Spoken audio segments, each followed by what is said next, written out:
Hi there guys, welcome back to day 9 of the month of Retro Brown. Today we are doing a Gen 1 solo run with Omanyte. The baby fossil type Pokemon, well, you got baby Kabuto, you got Omanyte. Yeah, either way you've got a good Pokemon with the water rock type to go with. So, let's have a chat about it quickly before we can get into the first fight. It's got a base stat total of 355, which is majoritively put into defense and special. The attack and speed is awful. This looks like it's going to be another Slowbro like run, where we've got really bad speed to work with and bad HP at the same time. But, you know what? I'm actually going to put the rival's Pokemon as Squirtle in this run, because looking at the moveset that we get, actually means we get no special effective moves against it. Starting off against Squirtle as well, we only get Water Gun and Withdraw. And that's all we're going to get until level 34, where we get Horn Attack. Which is weird because Omanyte doesn't have a horn. So what's it attacking with? Which horn is it attacking with, guys? I'll leave that up to your imaginations. But let's go straight into the Brock fight because we are a water type Pokemon. Water Gun is going to do fantastic damage on the Geodude. It's a one-hit KO, and it's also going to be a one-hit KO against the Onix. One of the quickest runs that we've had to getting past Brock at this point, apart from the likes of Mewtwo.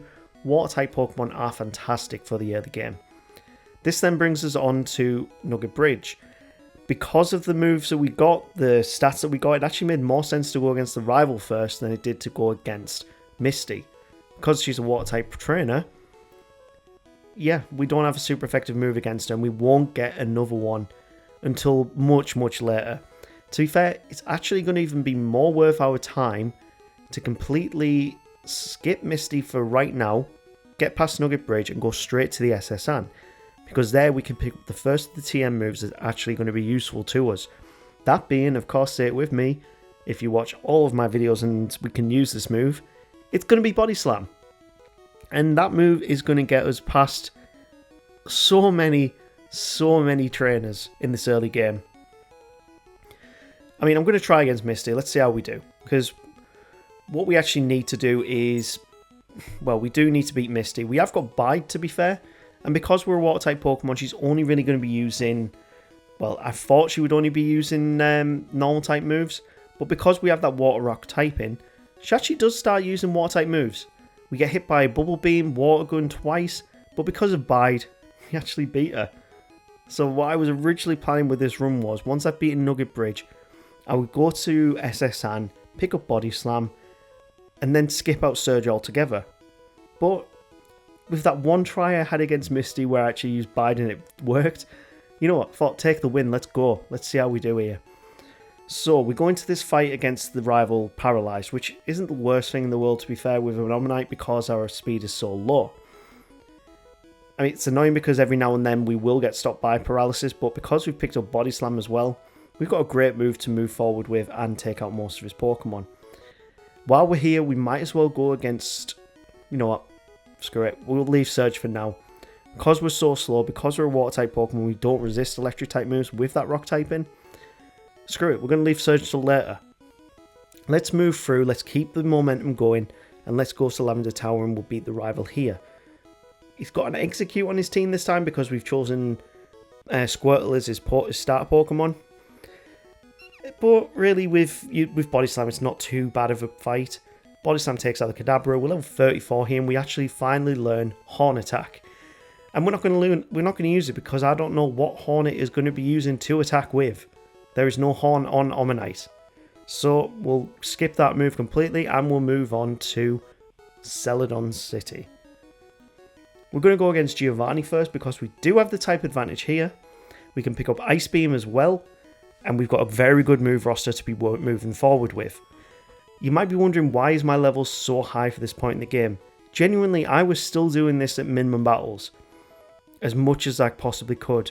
I did run into a few more trainers than I normally would, but yeah, Omanyte seems to level up quite quickly.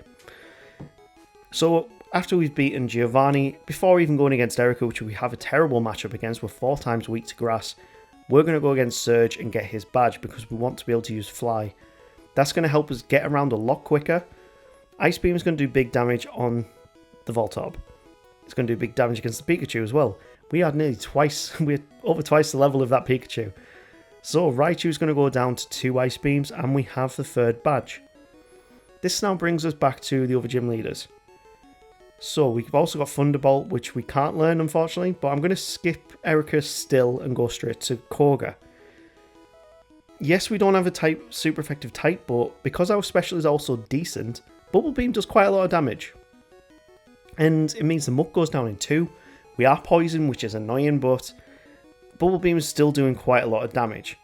We do have Withdraw if we need to utilise the Badge Boost glitch, but because we're poisoned, it's not going to be worth our time to do that. We're just going to Bubble Beam. Even if we get hit by Self-Destruct, our defense is that good that we probably could have tanked it. But we take down Koga first time, and we move on to the next part of the game, which is Silphco. Now, Silphco is going to be a bit of a problem. It's, we don't really have great answers for everything because of our speed. We are going to be outsped by pretty much everything. Level 43 going into the Growlithe, but Surf is more than enough to take it out. The reason why I went to Fuchsia is pretty much, like, before I went to Silphco, is because I wanted Surf. Surf's a powerful move, Water-type moves HM as well. We are locked into that move slot now because of it, but because we're a Water-type Pokemon, we get the stab bonus with it. When it comes to the Blastoise, it doesn't really do much damage to us at all. So we're going to use Body Slam to just chip away at him as we go, and eventually, with all the withdrawals that he just decides to use, we do get a first-time victory, which I wasn't expecting whatsoever, but it wasn't an easy fight. Giovanni, on the other hand, is going to be an easy fight because we've got very good type advantage against him. Surf is going to one-shot the Nidorino. The speed then doesn't help us there, but we do take out the Kangaskhan in 1, the Rhyhorn in 1. Last up is the Nidoqueen. Can we one-shot it here? It is a one-shot with a critical hit. Even with our tiny, tiny speed stat, we get a critical hit. Because in Gen 1, your critical hit chance is based off your speed. The more speed you have, the more critical hit chance you have. Which is why we got quite a lot of critical hits in the Meowth run that we just did 2 days ago. After we've done all that, we need to go and finally go against Erica and get her gym badge. Because we actually can't really go over to Giovanni's final gym without doing this.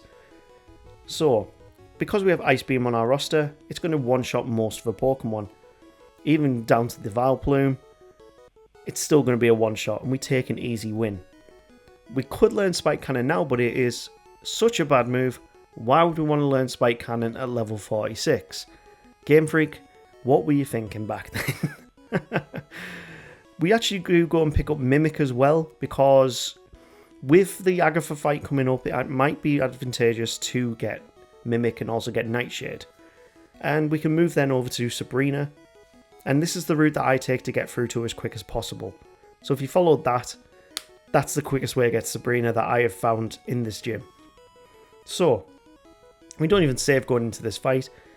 I think we're going to have a good chance. So Surf does big damage, but then Psychic hits again.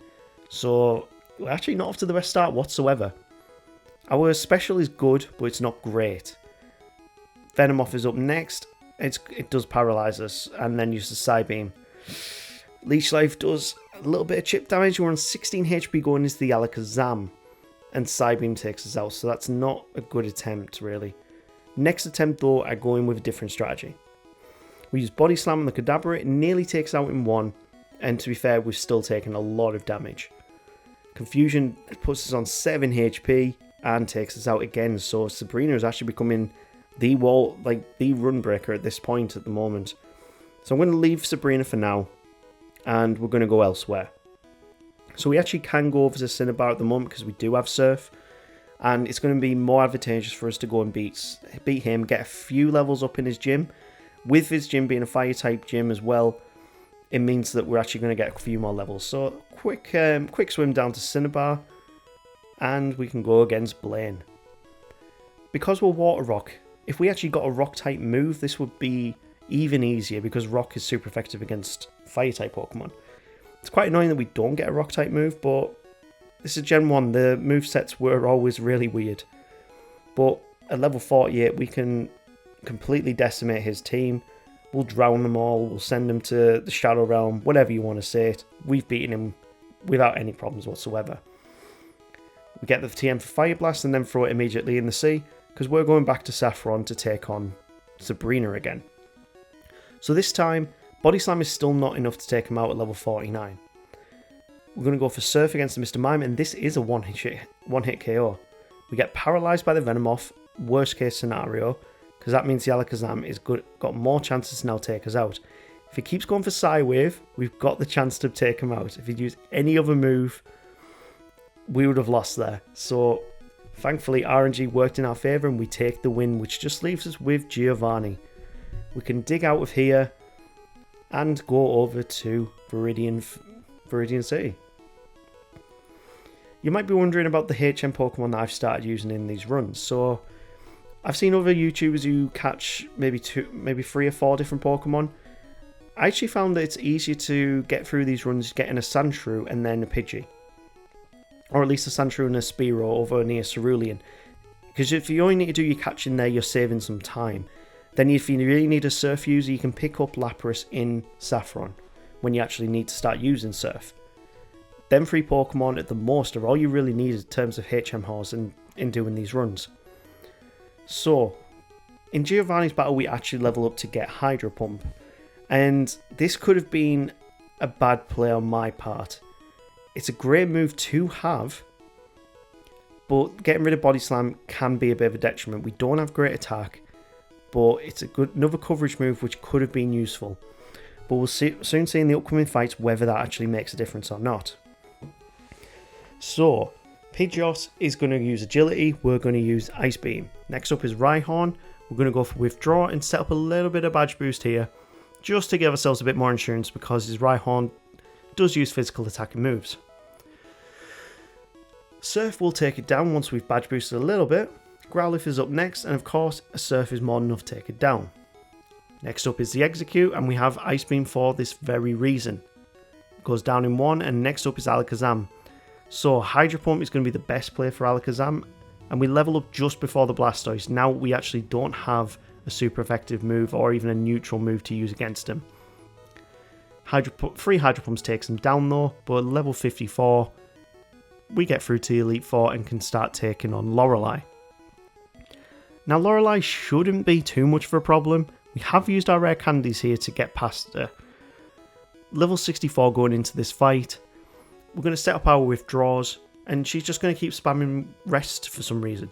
I don't understand why she was spamming that, but for some reason that's all she decided to do. That once we've set up, a few Surfs are going to be enough to take him down. Same with the Cloyster, Surf is the best player here. Slowbro is very bulky, but 2 Surfs is more than enough to take it down, and that brings us on to the Jinx. We're going to go for Hydro Pump here, and unfortunately we miss. It does only have 8% accuracy, and if you don't have 100% accuracy in Gen 1, you might as well have none. We managed to hit our 2 Hydro Pumps and take her down first time, which I was not expecting. I thought we'd have to level up a little bit more for this. Bruno, on the other hand, should not be a problem. The worst case scenario is that Machamp uses Fissure like it did in the Slowbro run, because that completely threw me off. I completely forgot that bad speed really is such a detriment in Pokemon.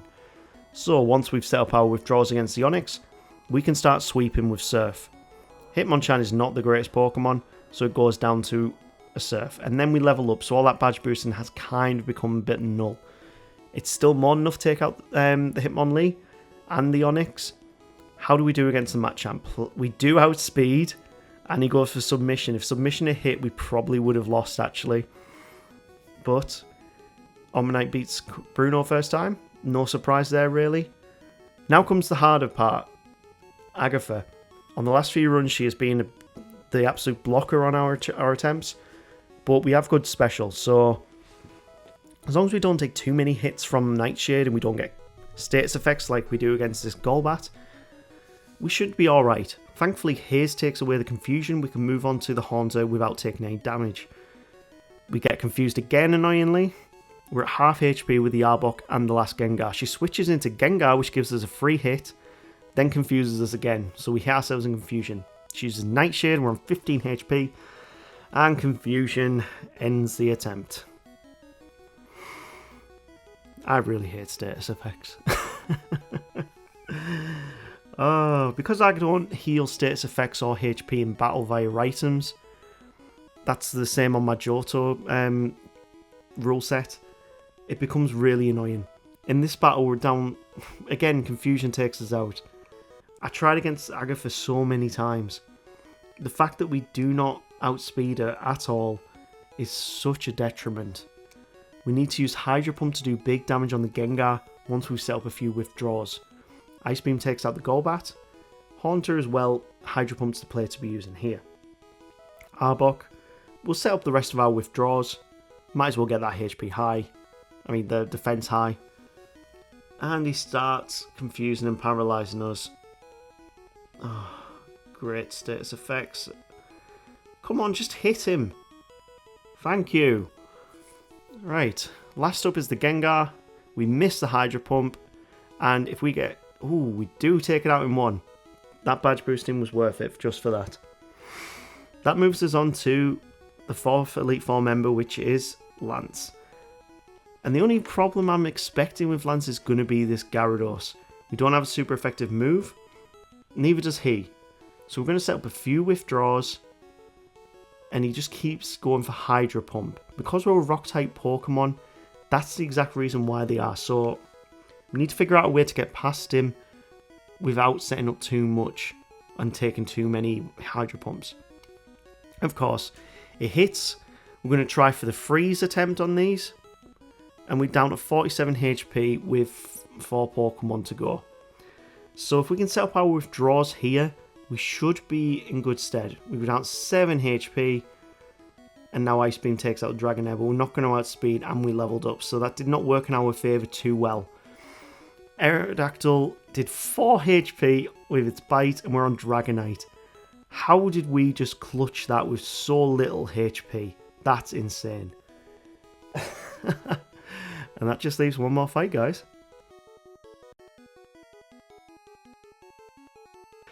And we can go against the league champion. Let's see how we do. So, first up, of course, is always the Pidgeot, and it goes for Sky Attack. We take it out in one, and we never see the move. Psychic does big damage, and we miss our Hydro Pump. So 2 Psychics takes us down with a critical hit. Great. Pidgeot again. We're going to put Blizzard on the moveset. We want those one-hit KOs. Takes it down in one. Alakazam, if we can get the freeze, that'd be perfect. We don't this attempt, but second Hydro Pump takes it down. Next up is the Rhydon. So here we can actually set up the Badge Boost glitch. Get those withdraws up so all of our stats have increased, especially the defense. And then when we're ready, we'll surf it down or Hydro Pump it down. And there goes the Rhydon. Next up, we leveled up. I really need to do better EXP management when I'm doing these runs. Because if you are badge boosting, EXP management is something that you need to take into account. So, Executor. It starts evading all of our... every single one of our blizzards apart from this one. It's not even a one-shot KO. So, when we take an Executor down, we've just got the Blastoise left. He goes for a Hydro Pump, which does big damage, and we go for ours. So it's going to be just trading those attacks.